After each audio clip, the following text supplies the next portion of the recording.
दोस्तों, उत्तराखंड देश का एक ऐसा राज्य है जहां लोगों की बड़ी तादाद विंटर सीजन में छुट्टियां बिताने के लिए आती है और यहां के सफेद बर्फपोश पहाड़ियों में एंजॉय करती है। लेकिन इस बार ये सफेद बर्फपोश पहाड़ियां लोगों के लिए मुसीबत साबित हुई और कफन बन गई है। दरअसल उत्तराखंड के कई इलाकों में भारी बर्फीले तूफान और बर्फबारी के कारण काफी नुकसान हुआ है। यहाँ पर सैकड़ों लोगों के फंसे होने और कई लोगों के मरने की जानकारी भी मिली हुई है।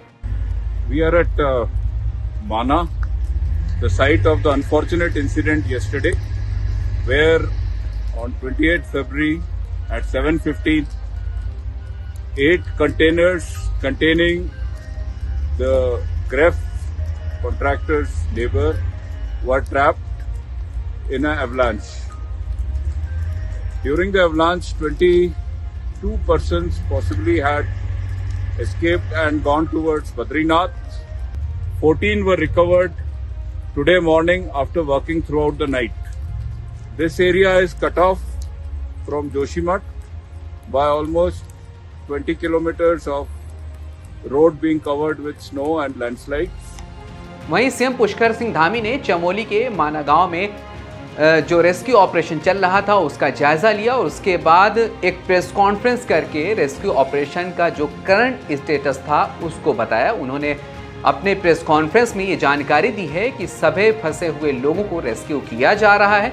हमारे सेना के लोग, एनडीआरएफ के लोग, आईटीबीपी के लोग, जिला प्रशासन, आपदा प्रबंधन, सभी लोग इस रेस्क्यू में लगे हुए हैं और हर तरह के रेस्क्यू ऑपरेशन जारी है। लोगों को जहां तक हो रहा है बचाने की कोशिश की जा रही है। कई लोगों को सुरक्षित अभी तक बाहर भी निकाल लिया गया है। 55 में से जब खोजबीन शुरू हुई तो कल रात्रि तक, देर रात्रि तक 33 लोगों को रिकवर कर लिया गया और आज प्रातःकाल 14 लोग और सवेरे खोज लिए गए, उनको बचा लिया गया और सब मिलाकर 48 लोग अब हो गए। 48 लोगों को अभी तक टेस्ट कर लिया गया है। मैं भी वहीं पर अभी वहां से होकर आया हूं और चुनौतीपूर्ण है क्योंकि 200 से अधिक लोग लगातार रेस्क्यू अभियान में अपना योगदान कर रहे हैं, बचाव में लगे हुए हैं।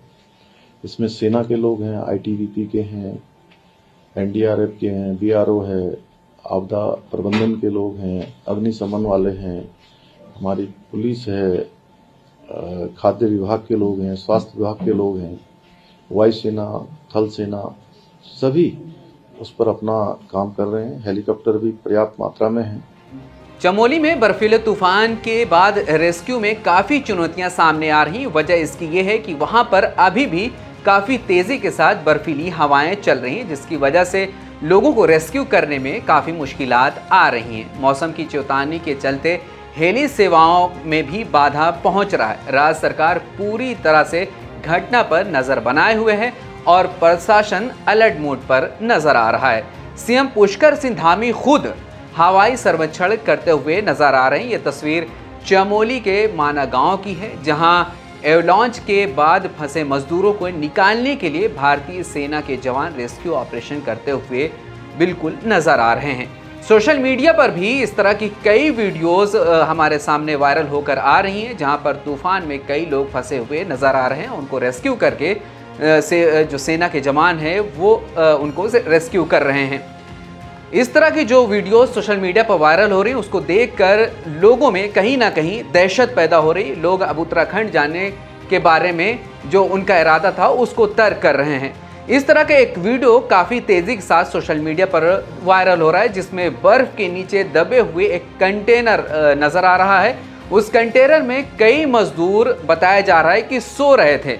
इस बीच जब वो सो रहे थे तो कंटेनर पर बर्फ का पूरा पहाड़ गिर गया, जैसा कि आप वीडियो में देख सकते हैं। एक दो नहीं, पूरे 55 मजदूर उस बर्फ के कंटेनर के अंदर सो रहे थे जिस पर ये पहाड़ गिरा। ये तब हुआ जब सभी मजदूर सो रहे थे। अचानक से हुए इस हादसे के बाद किसी को भागने का मौका नहीं मिला और किसी को रास्ता भी नहीं मिला। आलम यह रहा कि सभी मजदूर लोहे के कंटेनर के अंदर ही बंद होकर रह गए। बर्फ का ये पहाड़ इतना खतरनाक था कि उसने लोहे के कंटेनर को भी अपने टकराव से मोड़ दिया। इस हादसे में कई मजदूर घायल हैं तो कई मजदूर घंटे तक जिंदगी और मौत के बीच लड़ते रहे।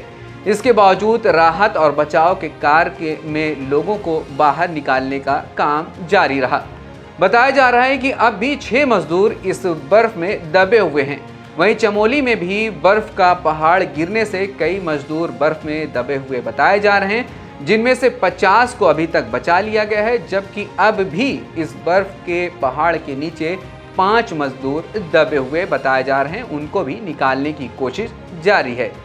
PRO डिफेंस देहरादून की ओर से बताया गया है कि रेस्क्यू किए गए लोगों में से 4 घायल व्यक्तियों की अभी तक मौत हो चुकी है।